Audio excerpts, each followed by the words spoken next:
Greetings, Redheads. Thank you for joining me in another episode of your favorite show, the one, the only Reds View. I am your gracious host, J Red. Now, before we begin, please hit the subscribe button. Hit that subscribe button for me. That's very important. And you can also, during the video, after the video, or before the video, hit that like button or dislike button. It is all good. Glad to have you here. You could be anywhere in the world right now, but you're here with me. So let's go ahead and get into it. Nas, King's Disease 2. Nas, KD2, King Disease 2 dropped on Friday, midnight. I was up waiting for it, and man, was I impressed with this album. Kudos to Nas and Hit Boy, the new dynamic duo of hip hop. They're like Snoop and Dre. They're like Drake and 40. They're like, Eric B and Rakim. The producer rapper combo, you get what I'm saying? So I really gotta salute them, man, because they put out King's Disease last year randomly out of nowhere, and then randomly out of nowhere they did King's Disease 2. This project is, man, I'm gonna go ahead and say it, and I know I may get a lot of flack for it, but I don't give a shit. All right, I'll say this: King's Disease 1 and King's Disease 2 may be Nas's best albums since Illmatic. I said it. King's Disease 1 and King's Disease 2 may be his best albums since Illmatic when it comes to production and consistency. Production and consistency. That's what I'm talking about. All right. Now, has he had other albums that have been dope? Yes. Have they been great? Yes. And then some people will say, have they been classics? Some of them, yes, right? Stillmatic, of course, right? But when we're talking about production and consistency, he hasn't made albums like King's Disease and King's Disease 2 since Illmatic, in my personal opinion. I said it. Now, the reason I'm going into it, because, okay, when you're thinking about these two projects, right? With one producer that you work with, either they could find your sound and get it right, or it could be some shit that's just like, I don't like it, right? Or it becomes redundant and too much. But with these particular artists, these individuals, Nas and Hit Boy, they have been able to find the perfect balance of traditional rap, like the East Coast sound, plus a little Southern sound, plus a little soulful sound all together, and it really does work out for Nas, man. So yeah, I will say that when you're talking about track by track, like going from A to Z, 1 to 100, when you're going track by track all the way down, playing it throughout, consistency wise, these are the best projects that he's put out in his career, other than Illmatic, right? Now, like I said, man, it's something about Hit Boy and Nas. I think that Hit Boy has the youth enough to have his ear to the streets and the industry to hear the type of beats that Nas should get on. Plus, he's a Nas fan. If you're a fan of your particular artist that you're producing for, see, a lot of these days, artists have what we call like their albums, but they feel like mixtapes or compilation albums with a bunch of different producers, and you just kind of concise everything, put it together, right? But it used to be in the early days of hip hop, and even in some of the 90s, you will find that one producer, y'all go ahead and knock out a bunch of tracks, and then you just put it out. You know what I'm saying? That's how it used to be. And ironically, Nas is the one that kind of changed up that format with Illmatic, because it had Q-Tip, Large Professor, different producers like that. But it ended up working out due to, I guess, just his hunger and just the time frame of, everything that happened. But nowadays, you just hear like mix-up albums, which can work because they give you something different. But Hit Boy and Nas found some kind of way to really connect with each other. The thing I like about King's Disease 2 is that compared to the King's Disease 1, King's Disease 1 felt like more of like, it was an experiment. Now, it was classic, don't get me wrong, but it was more of like an experiment. This album feels like it's more camaraderie, it's more cocky and confident. Like, they know that they can make the good music, and now they got that energy from the Grammy Award winning King's Disease. They brought that energy into this and made a masterpiece. Man, what I like about it the most is Hit Boy and Nas don't just say, fuck it, we just gonna do this traditional hip hop shit, right?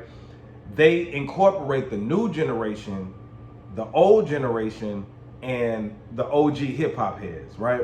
When I say older generation, Charlie Wilson, the baby boomers, he got Charlie Wilson on here, just like he did the last one. He got A Boogie with the hoodie. He got YG of the newer generation. Blast, I think that is named BLXAST or whatever. He's on this, and then he has EPMD, OG hip hop heads, plus with Eminem all on the same track. Then he has Lauryn Hill, so you can't go wrong. And I like the production on it, man. Like on the song Rare, for example, Rare and what was it, 40 Side?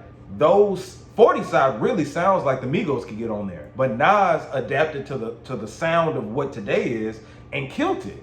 Not a lot of artists can do it without sounding too much or whatever. But with King's Disease 2 all the way through, it's a perfect blend of everything. If you're a traditional hip hop head, it's something for you. If you're more of that bouncy type of club shit, it's something for you. If you like soulful beats, it's something for you. If you like conscious rap, it's something for you. If you like bars, it's something. It's like it's covering every element.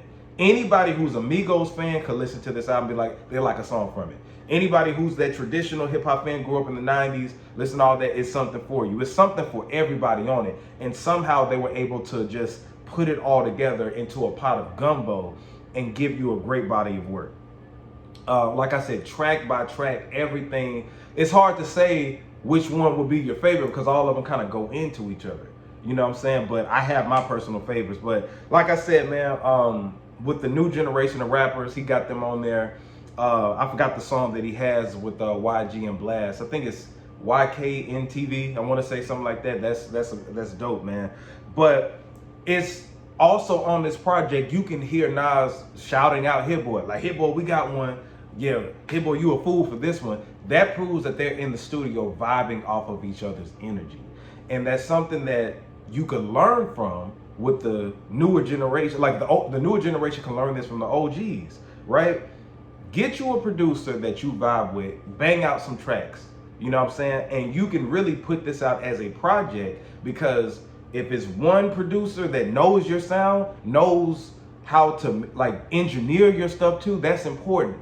You feed off of each other's energy versus working with different producers, and you spending time, the studio time, trying to find the vibe or feel the vibe, and you could get something that may fit you, but it may not be. If waking, like Hit Boy said, that they would wake up, be in the studio, it'll just be those two, not no choirs, not no anybody else. It would just be those two, and that's how we're able to get this perfect balance. Hit Boy's beats do not sound the same. He switches it up. I can kind of tell a little bit on this album that it's produced by him, but I know on that first one I was just like, damn, like Hit Boy is the perfect producer for Nas, having all of those elements to put all together, and it makes Nas feel good. Nas is spitting like he is, he is in his prime. I feel like the older that he gets, but Nas feels like he's back on Queensbridge again, and then he's rapping about grown-up stuff like brunch on Sundays, you know what I'm saying? Like that shit is amazing, man.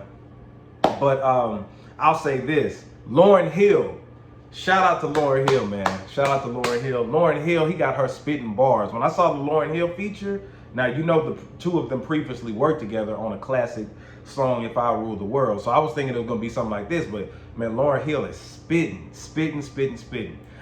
She compares herself to Neo in the Matrix. You know how it took him a while to wake up into the Matrix, get out the Matrix and wake up and whatever it is. It's like he was late, and Lauryn Hill did some type of metaphor talking about her being late on stage and stuff like that, and people complain about that or whatever. It was dope. And then, like I said, the one with A Boogie with the hoodie and YG was dope. The Charlie Wilson track, oh my God, man. Nas and Charlie Wilson need to go ahead and do a joint project at this point, even if it's just the EP. Nas, if you listening, since you did the one with Damian Marley, that was cool, but I want to hear you and Charlie Wilson. That's going to be phenomenal. Like Cardi 5, I'm still playing Cardi 5 to this day from King's Disease 1. So dope. Now the EPMD and Eminem track, now unpopular opinion. Eminem his verse was nice, but he was really at the end just saying stuff. Like it was a dope Dope verse, don't get me wrong, but I think people are like kind of overhyping it or whatever. But it was a dope collaboration having EPMD and Eminem together on one track. That's phenomenal. But yeah, here's some of my favorite tracks. The Pressure, the intro, that one is dope as hell. Like I said, 40 side, for real, like that shit sounds like Future Amigos could hop on it. He killed it. Rare, which is the video that he put out. I don't know if he, yeah, so it's his single that he put out. Rare is dope. It does a switch up with the beat at the end. Nobody with Lauryn Hill, of course. No Phony Love with Uncle Charlie Wilson. I love it. Brunch on Sundays, man. It's Sunday today. If you don't play that before you go to brunch, or DJs, if y'all don't play that while you at the brunch and add it to your brunch mix, something is wrong with you. You are missing out. Dope track, dope track. The only thing that I can say I disliked about this project was some of the songs. Him and Hit Boy have a thing to where they do like 2-minute and 30-second songs or 2-minute songs. And that frustrates me sometimes because like the Charlie Wilson track ain't number 2 minutes and some change. And I'm like, bro, I need to hear more of Charlie Wilson.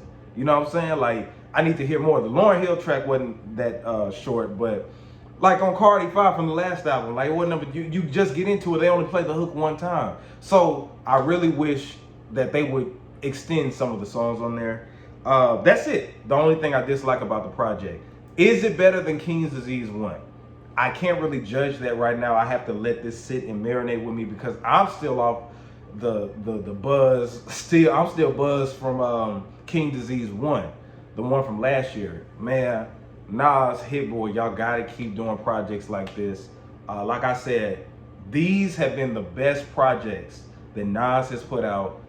Like when it talks about from top to bottom, production-wise, continuation, continuity, you have to say that these are the two of the best ones since Illmatic. Now, I'm not saying that these are just classics. I feel like the last one was. I mean, it won a Grammy, all this stuff, but it's too early to call this one, King's Disease 2, an actual classic.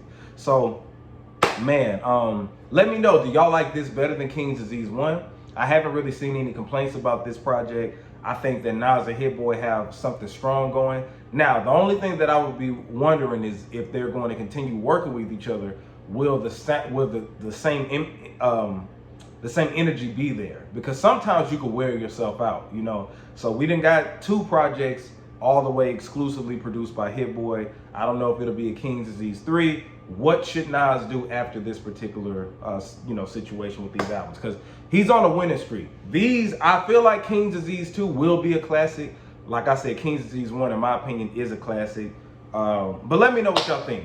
Y'all feeling King's Disease 2? Are you not feeling King's Disease 2? What are your favorite tracks? Is this his best? Are these his best projects since Illmatic? Let me know in the comments. Subscribe to the channel, youtube.com/RedsView.